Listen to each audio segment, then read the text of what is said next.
Hello नमस्कार दोस्तों, स्वागत है आप सभी का आपके अपने यूट्यूब चैनल अपडेट बाय राज में। दोस्तों आरपीएफ कांस्टेबल का फर्स्ट शिफ्ट का एग्जाम समाप्त हो चुका है भाई। तो 100% रियल एनालिसिस आप सभी के रिगार्डिंग भाई। क्वेश्चन तो बता नहीं सकते क्योंकि बैन है भाई, लेकिन बात करेंगे मैथ का लेवल कैसा था भाई, रीजनिंग का लेवल किस प्रकार का था, जीके करंट कैसा है भाई। आप सभी के लगातार कमेंट क्वेश्चन किस प्रकार के आ रहे हैं, लेवल क्या है, हार्डनेस क्या है, करंट के क्वेश्चन कहाँ से आ रहे हैं, क्या आगामी शिफ्ट वालों को क्या पढ़ना चाहिए, उन सभी के रिगार्डिंग महत्वपूर्ण वीडियो आप सभी के रिगार्डिंग भाई। तो बिना देर किए भाई स्टार्ट करते हैं भाई कि एग्जाम लेवल ओवरऑल एग्जाम की बात करें तो मॉडरेट एग्जाम बताया जा रहा है आप सभी के द्वारा। मैथ किस प्रकार का था, मैथ भाई इजी बताया जा रहा है।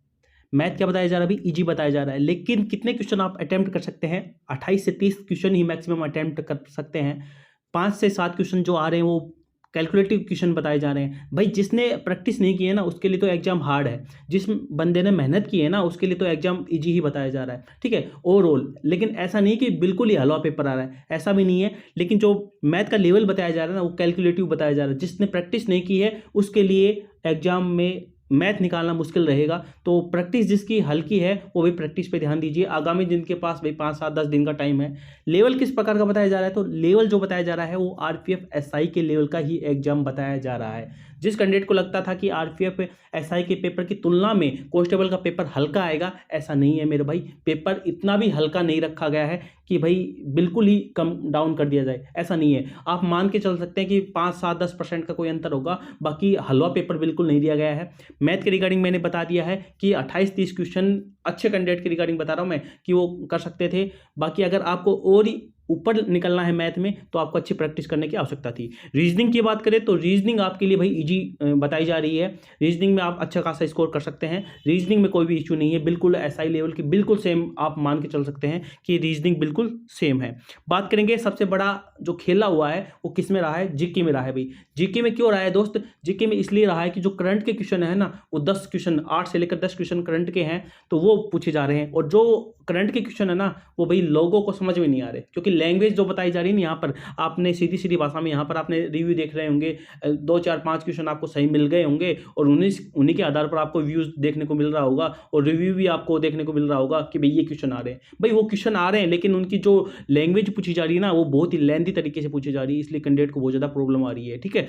जो जीके का लेवल रखा गया है वो मॉडरेट रखा गया है, मैक्सिमम मान सकते हैं आप कि इसमें मॉडरेट ही क्वेश्चन है भाई, ठीक है। तो बाकी एवरेज अटेम्प्ट की बात करें तो 80 से 90 क्वेश्चन के बीच में आपके एवरेज अटेम्प्ट बताए जा रहे हैं। जो कैंडिडेट बोल रहे थे कि बहुत ही ज़्यादा अटेम्प्ट है, इतनी जाएगी, भाई देख लो अटेम्प्ट 80 से लेकर 90 क्वेश्चन के बीच ही अटेम्प्ट रखी गई है। ज़्यादातर क्वेश्चनों से मैंने स्टूडेंट से बात करने की जो प्रयास किया है, क्योंकि जो हमारे कैंडिडेट हैं जिनसे मैं अपने बैच की बात कर लिया फिर ट्रस्टेड कैंडिडेट की बात कर लूँ तो उनमें से 1 2 कैंडिडेट से बात की है तो उनके भाई उन्होंने बोला कि पेपर ठीक है, जिस कैंडिडेट ने अगर मेहनत की होगी तो 90 स्कोर कर सकता है। बाकी 90 से ऊपर जैसे जैसे जाएंगे भाई बहुत मेहनत लगेगी, ये बात उन्होंने हमें बताई है भाई, ठीक है। तो मान के चल सकते हैं कि भाई पेपर है वो पेपर अच्छा खासा बन रहा है, टाइम टेकिंग है। सबसे ज़्यादा कैंडिडेट को जो प्रॉब्लम हुई वो टाइम टेकिंग के रिगार्डिंग रही, टाइम उनको सेट नहीं कर पाए भाई वो, क्योंकि पिछली बार का पेपर यहाँ पर मॉक में लगा रहे थे, इस बार का ऐसा पेपर कोई चक्कर था नहीं। मैथ कैलकुलेटिव रख दिया गया और जीके तो भाई आपको पता है टीसीएस कैसी पूछती है, ठीक है। अटेंडेंस 75% मान के चल सकते हैं ओवरऑल। किसी में भाई बोला कि भाई 80%, किसी 90%, तो ओवरऑल 75% के पर मान सकते हैं भाई।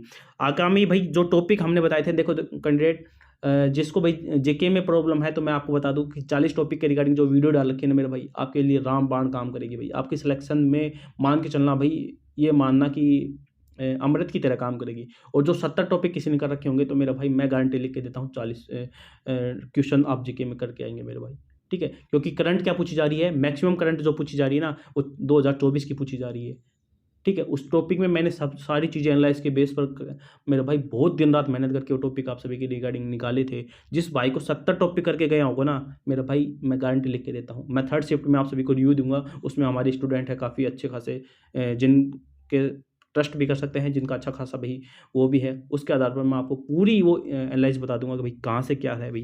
तो मोस्ट टॉपिक है भाई ये, आप इनको तो डट के ही जाना, यहाँ से तो क्वेश्चन बनेगा ही बनेगा इन टॉपिक में। तो घराने हो गए, जनगणना हो गए, पंचवर्षीय योजनाएं हो गए, नर्त हो गए, मुगल काल हो गए और सल्तनत काल हो गया और अनुच्छेद हो गए, संस्थापक हो गया, बुक हो गया। बुक में मेरे भाई बुक में अलग अलग है, जैसे न्यू वाली हो गई, ओल्ड वाली हो गई, ठीक है, बुक और ऑथर वाली हो गई। तो तीनों को भाई करके जाना भाई ये, ठीक है, बुक और ऑथर पर फोकस करना भाई। उसके अलावा योजना से भी क्वेश्चन था भाई, वो करंट मैक्सिमम जो करंट है ना वो 2024 की पूछी गई है, ये मैं आपको बता दूं। एक दो क्वेश्चन दे के मत बोलो, कोई बोल रहा है भाई 2022 की है 21 की है, मेरे भाई एक दो क्वेश्चन है जो जैसे कि कोई स्पोर्ट्स के हो गया भाई, ठीक है। तो ज़्यादा ऐसा मत करो भाई कि 90% को छोड़कर आप 10% पर फोकस करो, 90%, ठीक है ना, ऐसा नहीं करना है। बाकी आप देख सकते हैं हिस्ट्री में 5 क्वेश्चन थे, साइंस के 6 क्वेश्चन थे, और पॉलिटिकल के 7 क्वेश्चन थे, और ज्योग्राफी के 6 क्वेश्चन थे, और करंट आर्ट से लेकर 10 क्वेश्चन। ओवरऑल जो आप सभी के सामने ये रहा भाई, पेपर अच्छा है, कोई टेंशन लेने की आवश्यकता नहीं है। दूसरा, जिनका भी कल को एग्जाम है भाई, तो ये टॉपिक देख के चले जाना मेरे भाई, बाकी घबराना नहीं है दोस्त, ठीक है। जो घबरा गया ना वो फेल हो जाएगा, ये बात आप ध्यान रखना। बाकी काफ़ी कैंडिडेट के मैसेज थे कि भाई मिक्सर क्वेश्चन आ रहे हैं या अलग अलग आ रहे हैं, तो भाई अलग अलग क्वेश्चन आ रहे हैं, मिक्सर कोई भी क्वेश्चन नहीं आ रहा, ठीक है। तो टेंशन लेने की आवश्यकता नहीं है, जी जान लगा दीजिए मेरे भाई। बाकी टेंशन लेने की आवश्यकता नहीं, बिंदास तरीके से पेपर देख के आना मेरे भाई, ठीक है। फाइनल सिलेक्शन आप सभी के सामने है मेरे भाई। 90% कैंडिडेट मान लेना मेरे भाई घास कूड़ा है, उनको पता ही नहीं है, ठीक है। मैंने ये बात आज देख ली है एग्जाम में, फर्स्ट टाइम मैंने वो किया है बहुत कैंडिडेट से, क्योंकि मैं एकदम फ्री बैठा हूँ आज, और ये मान के चलना भाई 90% कैंडिडेट घास कूड़ा है, ठीक है। बुरा लगे किसी को मेरे भाई तो माफ़ करना, लेकिन रियलिटी की बात है भाई, ठीक है। चलिए मिलते हैं भाई नेक्स्ट अपडेट से, तब तक के लिए जय हिंद जय भारत।